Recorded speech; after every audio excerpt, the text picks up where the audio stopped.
अगला कंसेप्ट है बच्चों हमारा समिट्स एंड कॉन्फ्रेंसेस। समिट्स में सबसे पहले हम G7 समिट्स की बात करेंगे। तो अबाउट द G7 समिट अगर हम बात करते हैं तो यहाँ हम बात करेंगे G7 originally came into existence या came into being in 1975। G7 1975 में एग्जिस्टेंस में आया। और G7 की अगर हम बात करेंगे तो 6 लीडिंग इंडस्ट्रियल नेशंस के बीच में ये G7 बना। तो G7 की बात करेंगे UK, US, France, Germany, Japan, Italy, जो कहीं ना कहीं मेजर इकोनॉमी को कवर अप करके चलते हैं, जो डेवलप्ड कंट्रीज की कैटेगरी में आते हैं उनके बीच में ये G7 बना था 1975 में। तो 6 countries were joined by Canada in 1976। और बाद में इन्हीं 6 कंट्रीज को लेटर ऑन कनाडा ने भी ज्वाइन किया। तो ये फिर हो गया था G7।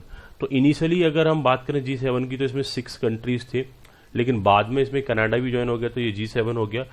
लेटर ऑन इसमें रसिया भी शामिल हुआ तो ये G8 हो चुका था।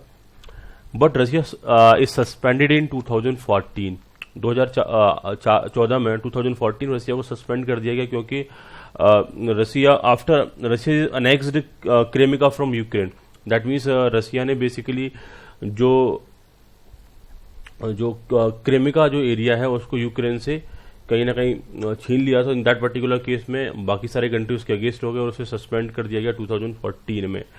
तो हम बात कर रहे हैं बेटा 1975 में G7 शुरुआत हुआ। इनिशियली इसमें 6 कंट्रीज एज अ मेंबर के तौर पर थे, जो कि एक अपने आप में डेवलप्ड कंट्री माने जाते हैं। दूसरा फिर बाद में इसे कनाडा ने ज्वाइन कर लिया, बाद में रसिया लेटर ऑन सस्पेंड हो गया। तो आज के टाइम में ये G7 ही चल रहा है। The group regard itself as a community of values. Group अपने आप को कम्युनिटीज ऑफ वैल्यूज के तौर पर देखता है, with freedom and human right, democracy and rules of law, prosperity and sustainable development as is the key principles. तो अगर हम ग्रुप की बात करें तो इसे कम्युनिटी ऑफ वैल्यू के तौर पर अपने आप को देखता है। साथ ही साथ ये फ्रीडम, ह्यूमन राइट और डेमोक्रेसी की बात करते हैं, प्रॉस्पेरिटी की बात करते हैं, सस्टेनेबल डेवलपमेंट की बात करते हैं। तो सस्टेनेबल डेवलपमेंट की अगर मैं बात करूं तो अपनी रिसोर्सेज को फ्यूचर जनरेशन की जो नीड है उनको कॉम्प्रोमाइज किए बिना अगर हम कुछ डेवलपमेंट कर रहे हैं, that is known as sustainable development. G7 summit in 2019 की अगर मैं बात करूं तो जो 45th G7 summit known as the group of 7 was held in Biarritz, France on 24 to 26 August 2019 on the theme combating inequality. जो इसका थीम था वो था combating inequality and its main focus was on the climate and biodiversity, the variety of the plant and animal life in the world. G7 summits की हम बात करते हैं तो जो इसका 45th समिट हुआ उसे कम्बेटिंग इनइक्वलिटी के तौर पर देखा गया। इनइक्वलिटी का मतलब एक तरीके से कम्बेटिंग इनइक्वलिटी मीन्स कि हमने जो इनइक्वलिटीज हैं उन्हें क्या करना है, रिमूव करना है, दूर करना है, हटाना है। Following 5 objective were identify by the France for this summit. तो G7 का जो समिट हुआ 2019 के उसके कौन कौन से 5 ऑब्जेक्टिव्स हैं, उन सारे ऑब्जेक्टिव की बात कर लेते हैं।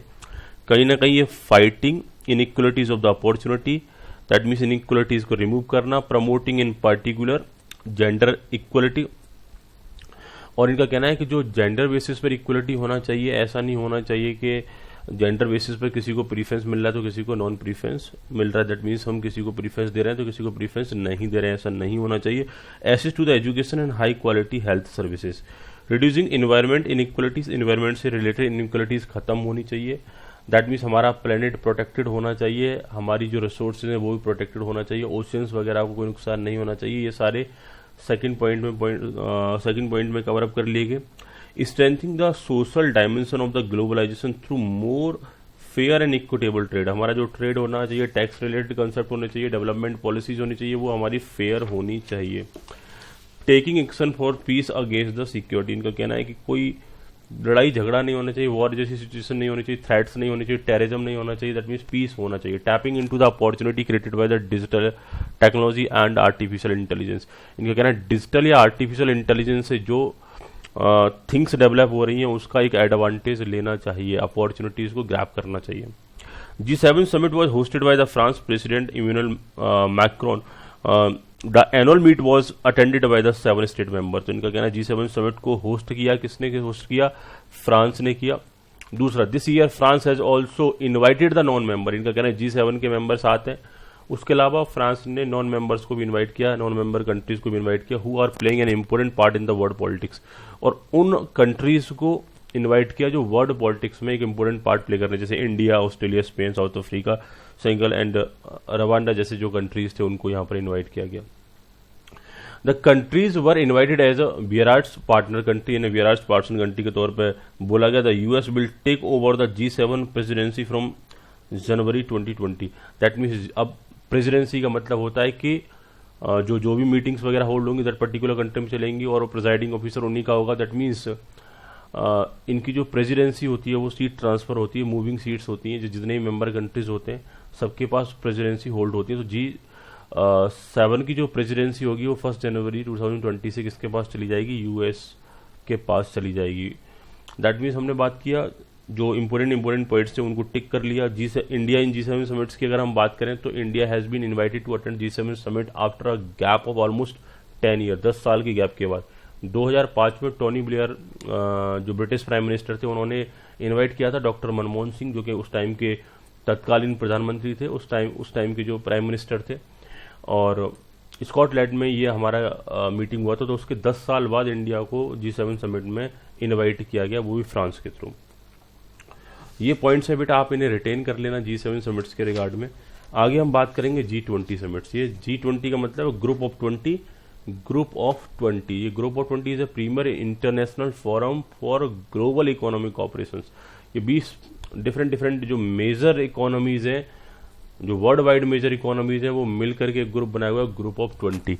ये ग्रुप ऑफ 20 की अगर हम बात करेंगे तो यहाँ पर 19 तो कंट्रीज हैं और एक यूरोपियन यूनियन है। यूरोपियन यूनियन का मतलब होता है यूरोप की जो कंट्रीज हैं उन्हें मिलाकर के बनता है यूरोपियन यूनियन। तो मोरलेस मेजर कंट्रीज इधर कवर हो जाते हैं। हम 20 मेंबर इसके मान सकते हैं, 19 कंट्रीज रहेंगे नॉर्मल और एक रहेगा यूरोपियन यूनियन, उसमें मल्टीपल कंट्रीज होते हैं। अर्जेंटीना की अगर हम बात करें, Australia, Brazil, Canada, China, France, Germany, India, Indonesia, Italy, Japan. India G20 का मेंबर है, रिटेन करके रखना है। Indonesia, Italy, Japan, Republic of Korea. अच्छा, इंडिया G7 का भी मेंबर नहीं है, हालांकि यूएस बोल रहा है कि इंडिया को G7 के मेंबर बनाओ, रसिया को दोबारा से G7 का मेंबर बनाओ, तो बट अभी तक नहीं है। और G7 का मेंबर इंडिया अभी तक नहीं है, लेकिन G20 का मेंबर है। तो ऐसा क्वेश्चन एग्जाम में आ सकता है, क्या इंडिया G20 का मेंबर है? जी बिल्कुल है। G7 का है? जी नहीं है। Indonesia, Italy, Japan, Republic of Korea, Mexico, Russia, Saudi Arabia, Republic of South Africa, Turkey, United Kingdom, United State of America and European Union, ये सारे के सारे मेंबर हैं G20 के। और G20 की अगर हम बात करें तो leaders, in addition, leaders invited guest countries and representative of invited guest international organization of participate in the summit along with the leaders from the G20 members। इनका कहना है G20 के लीडर्स को तो मेंबर्स को तो हम इनवाइट करते ही करते हैं G20 के समिट्स में। कई बार जो हम यहाँ कुछ गेस्ट कंट्रीज को भी इनवाइट करते हैं, इवन तो वो मेंबर नहीं है लेकिन उनको क्या करते हैं, इन्वाइट करते हैं। जैसे G7 में इंडिया को इन्वाइट किया गया था नॉन मेंबर होते हुए भी, तो यहाँ पर इंडिया मेंबर है। ये तो जो मेंबर कंट्रीज है तो इनवाइट किए जाएंगे, लेकिन मेंबर कंट्रीज के अलावा भी अदर कंट्रीज को भी इनवाइट करते हैं। G20 summit is formally known as summit on the financial market and the world economy. G20 की सबसे खास बात यह है कि G20 जो more than 80% of the global GDP, संसार में जितनी भी कंट्रीज है उनकी जितनी भी GDP है, तो टोटल मोर देन 80%, 80% से ज्यादा GDP जो जनरेट होती है वो G20 कंट्रीज में ही जनरेट होती है। बात क्लियर? आगे हम बात करेंगे एज ग्लोबलाइजेशन प्रोग्रेसिव, जैसे जैसे ग्लोबलाइजेशन हो रहा है, बढ़ रहा है, various issues become more complicatedly noted with recent G20 summits have focused on not only the macro economy and trade but also on the wide range of the global issues which have an immense impact on the global economy। Simple सी बात इनका कहना है G20 की अगर हम बात करें, जैसे जैसे ग्लोबलाइजेशन बढ़ रहा है तो G20 भी ग्लोबलाइजेशन को कंसीडर करते हुए ग्लोबल इकोनॉमीज पर क्या क्या इंपैक्ट पड़ रहा है उन सारे मुद्दों को कंसीडर करता है। मैक्रो इकोनॉमीज एंड ट्रेड के साथ साथ में ये ग्लोबलाइजेशन के क्या इंपैक्ट पड़ते हैं, चाहे वो एनर्जी के लेकर के हो या हेल्थ को लेकर के हो या टेररिज्म को काउंटर करने को लेकर के हो या फिर माइग्रेशन या रिफ्यूजीज को लेकर के हो, इन सारे मुद्दों पर G20 कहीं ना कहीं अपने मीटिंग में फोकस करता है। G20 has sought to realize an inclusive and sustainable world through its contribution toward the resolving these global issues। Different global issues को रिजॉल्व करने के बाद G20 एक सस्टेनेबल वर्ल्ड चाहता है, सस्टेनेबल संसार चाहता है। दैट मीन्स G20 का प्रयास कुछ ऐसा होता है कि हमारा जो डेवलपमेंट हो सस्टेनेबल डेवलपमेंट होना चाहिए। होस्ट कंट्रीज की मैं बात कर लेता हूं। G20 summit lead to the group over the course of 1 year from the December to the following November as a G20 presidency. That mean G20 की भी प्रेसिडेंसी 1 year के लिए रहती है। The G20 presidency also organise relevant ministerial and working group meetings. G20 की presidency की अगर बात करें तो इसमें मिनिस्ट्रियल मीटिंग भी होती है और वर्किंग मीटिंग्स भी होती हैं। हिस्ट्री ऑफ G20 समिट्स, अगर G20 समिट्स की हिस्ट्री की बात करें तो after the Asian financial crisis 1997-1998 it was acknowledged that the participation of the major emerging market countries is needed on the discussion of the international financial system, and G7 financial minister agreed to establish the G20 finance minister and the central bank governor meeting in 1999। इनका कहना है G20 की अगर हम बात करें तो after the Asian financial crisis 1997 to 1998, Asia में 1997-1998 फाइनेंशियल क्राइसिस चल रहे थे, उसको देखते हुए इनका कहना है कि यहाँ पर जो मेजर इमर्जिंग मार्केट कंट्रीज थे उनको डिस्कशन में शामिल करना जरूरी समझा गया G7 के रिगार्ड में। ये 1997 से लेकर 1998 की बात चल रही थी। G20 finance minister and central bank governor meeting were centred on major economies and monetary policies issues amongst the major countries. Global financial system aimed at the promoting cooperation towards the achieving stable and sustainable global economic growth. G20 की बात करें तो G20 जो countries हैं उनके minister या central bank के governors हैं वो मीटिंग में जब शामिल हुए तो उनका जो फोकस्ड रहता था मेजर इकोनॉमीज या कहना चाहिए मॉनेटरी पॉलिसीज के डेवलपमेंट को लेकर के, जिससे कि हमें एक बेटर ग्रोथ मिल सके। Participating member in the meeting were the same as the current G20 member. अगर हम दैट पर्टिकुलर टाइम की बात करें उस टाइम में पार्टिसिपेशन जितने मेंबर आ जाए उतने ही मेंबर्स का रहा करता था। इन नवंबर 2008 the inaugural G20 summit was held in Washington DC। 2008 में जो समिट हुआ वो कहां पर हुआ? वॉशिंगटन DC में हुआ। हालांकि ये जो हिस्ट्रिकल क्वेश्चन है इनका आने का चांस कम है। G20 meeting of the finance minister of the central bank governor was upgraded to head of state level. G20 की समिट्स की बात करें जो फाइनेंस मिनिस्टर लेवल की या सेंट्रल बैंक गवर्नर या upgraded to the head of state level as a forum of leader from the major developed and emerging market countries। G20 की summits की बात करें जो सेंट्रल बैंक गवर्नर्स की या फाइनेंस मिनिस्टर की जो मीटिंग हुआ करती थी वो upgraded to the head of the state level, यानी कि ये जो मीटिंग अब स्टेट्स के जो हेड होते हैं उन हेड्स के बीच में भी होने लगी, इसे अपग्रेड कर दिया गया। इन सितंबर 2019 the third summit was held in Petersburg where the leader designated the G20 as the premier forum for international economic operations। जो पिट्सबर्ग में जो G20 का समिट हुआ 2019 में, यहाँ पर जो ग्लोबल लीडर्स थे उन्होंने इसे डेजिग्नेटेड किया कि G20 एक ऐसा ग्रुप बन चुका है जो कि एक प्रीमियर फोरम है जो इंटरनेशनल इकोनॉमिक कॉपरेशन से रिलेटेड है। इंटरनेशनली एक दूसरे को कॉपरेट करने के लिए G20 एक इंटरनेशनल इकोनॉमिक फोरम बन गया, प्रीमियम फोरम बन गया। From there on the summit meeting was held semi annually until 2010 and annually from 2011 onwards. इनका कहना 2010 तक ये जो मीटिंग्स हुआ करती थी वो सेमी एनुअली होती थी और 2011 के बाद से ये मीटिंग्स एनुअली होने लगी। G20 समिट 2019 की बात करें, ये जो हमारे लिए ज़्यादा इंपॉर्टेंट रहेगा। It was the first time for Japan to take the G20 presidency. Japan को पहली बार प्रेसिडेंसी मिली। G20 Osaka summit was held on 28-29 as well as the relevant ministerial meeting 8 cities in 2019। That means इनका कहना है जो यहाँ पर जो मीटिंग हुई, मिनिस्ट्रियल मीटिंग हुई 8 सिटीज में हुई 2019 में, और साथ ही साथ ये जून 2028-29 को ये मीटिंग्स हुई। The summit adopted the Osaka declaration, और इसी समिट में ये जापान में जो समिट हुआ उसी में ओसाका डिक्लेरेशन यहाँ पर अडॉप्ट किया गया। ओसाका डिक्लेरेशन एक तरीके से कह सकते हैं कि एक डॉक्यूमेंट होता है जिस पर सभी सहमति अपनी कंसेंट दे रहे होते हैं। India at the G20 summit की अगर मैं बात करूं तो India has participated in all G20 summits held so far. अब तक जितने भी G20 समिट हुए उनमें इंडिया ने पार्टिसिपेट किया। India will host the G20 summit in 2022। India कब होस्ट करेगा G20 की समिट? 2022 में for the first time. India भी पहली बार करेगा 2020 में, सऊदी अरेबिया करेगा 2021 में, इटली करेगा। दैट मीन्स अब 2020 में जो प्रेसिडेंसी मिलेगी सऊदी अरेबिया को मिलेगी, 2021 में इटली को मिलेगी। उसके बाद ये प्रेसिडेंसी किसके पास आएगी? इंडिया के पास आएगी।